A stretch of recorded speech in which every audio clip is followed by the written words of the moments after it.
feuille de présence. Et puis nous allons débuter tout de suite par notre premier point qui est relatif à une motion sur le projet de réorganisation du réseau des trésoreries, le réseau des trésoreries publiques. Nous essayons de ne pas abuser des motions, mais là je pense quand même qu'il faut réagir au niveau du conseil municipal, puisque le 4 septembre, j'ai été convoqué, invité à une réunion organisée par Madame la directrice régionale des finances publiques avec tous les maires du Sud-Loire pour une présentation de la réorganisation que la direction régionale des finances publiques envisageait sur notre secteur.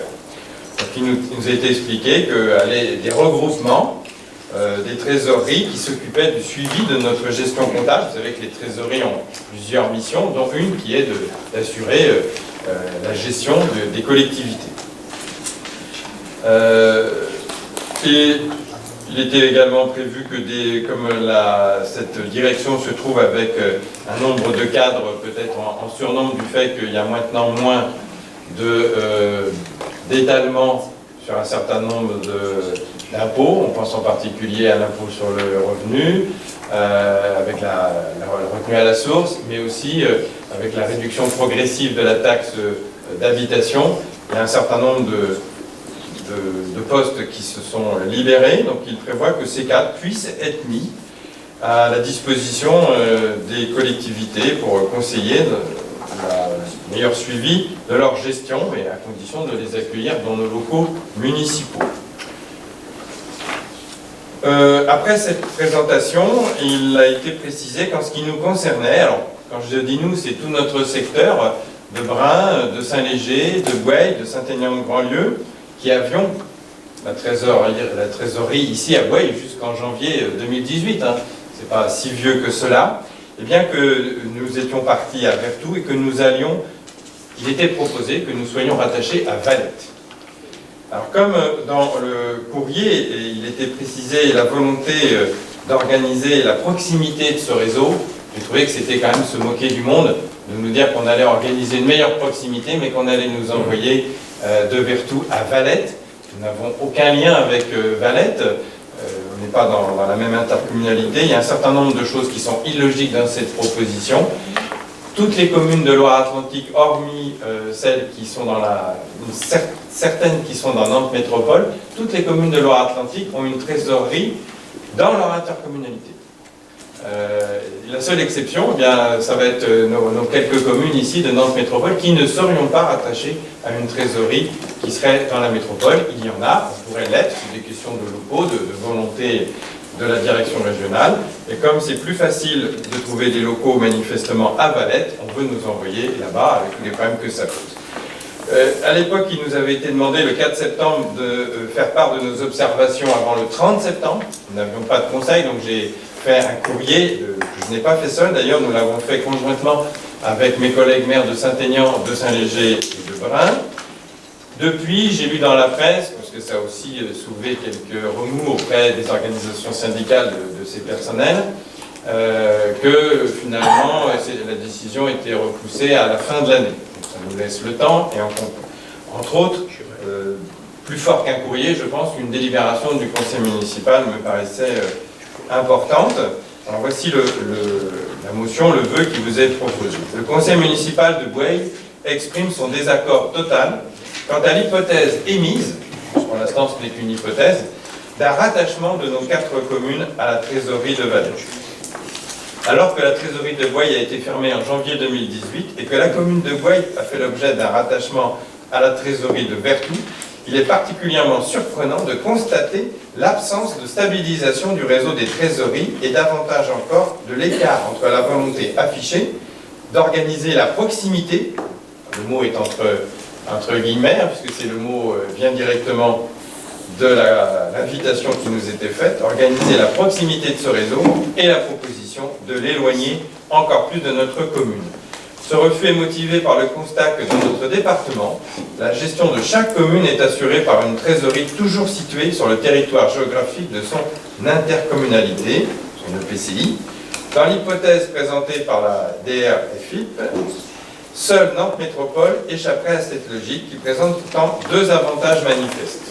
Le premier, c'est la connaissance fine par nos interlocuteurs dans vos services, dans les services de la Direction régionale des finances publiques, des mécanismes financiers spécifiques qui lient chaque EPCI à ses communes membres, selon les transferts, les choix de compétences établis qui ne sont pas les mêmes d'une intercommunalité à l'autre. Donc, il est important qu'au Trésor public, il y ait une bonne connaissance pour bien vérifier et bien nous conseiller.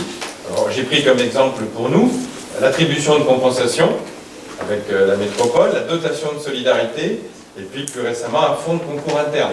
Ce sont des spécificités que j'imagine on a moins à Valette. La limitation des distances essentielles, c'est le deuxième argument, la limitation des distances essentielles lorsqu'il est question de proximité. Bien qu'il ait été souligné lors de la réunion du 4 septembre que les relations entre les communes et leur trésorerie se faisaient pour l'essentiel par téléphone ou Internet, il ne faut pas oublier les rendez-vous physiques ponctuels qui existent bel et bien pour traiter de situations parfois complexes. Et M. Bonneau ainsi que Mme Moussevski m'ont bien précisé qu'ils avaient eu l'occasion de se rendre à Vertou à plusieurs reprises dans l'année. Maintenant, s'il s'agit d'aller à Valette, c'est quasiment une demi-journée qui sera consacrée et une partie sur la route. Enfin, concernant les missions qui seraient... pour terminer sur cet aspect routier, nous refusons d'envoyer nos agents municipaux sur les routes pour rejoindre Valette. En conséquence, nous demandons que soit expressément proposé au ministre, c'est lui qui décidera, un rattachement de nos 4 communes auprès d'une trésorerie située au sein de notre PCI, à savoir Nantes Métropole. Il existe à Nantes, il en existe à Saint-Herblain, peu importe.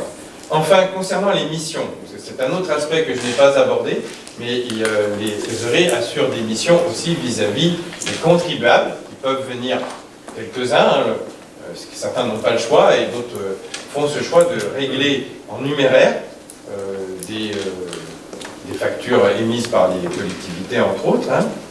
Et puis nous avons également, nous en tant que collectivité, du numéraire lorsque nous faisons des spectacles. Nous avons un certain nombre de régies, je pense à la régie spectacle, on peut se retrouver effectivement avec du numéraire qu'il faut vite aller déposer au Trésor public. Alors concernant les missions qui seraient confiées, alors j'espère que tout le monde est bien accroché, tant au tabac PMU, pour la perception des numéraires de contribuables. C'est-à-dire que l'État envisage que par le réseau des tabacs PMU, certains contribuables puissent aller régler leurs factures. Et autre mission qui serait confiée à un réseau bancaire en cours d'attribution sur le plan national pour la perception du numéraire de nos régies municipales.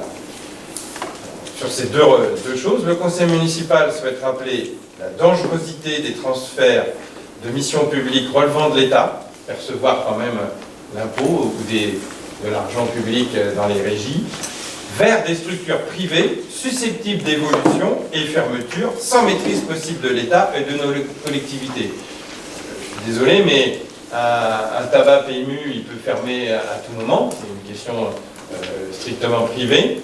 Quant au réseau bancaire, il peut se restructurer, et il y en a beaucoup en ce moment, et fermer des agences, et du coup, on peut se retrouver à aller déposer notre numéraire peut-être à 15, 20 ou plus de kilomètres.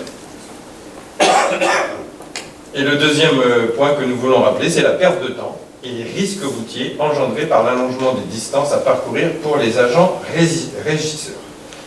Voilà les éléments que nous avons essayé de résumer, et nous vous proposons donc d'adopter cette motion et de l'envoyer auprès de Madame la Directrice des Finances publiques. Souhaitez-vous intervenir? Rien de plus. Bien, écoutez, je mets au voie cette motion. Qui s'abstient? Qui vote contre? Adopté à l'unanimité. Je vous remercie.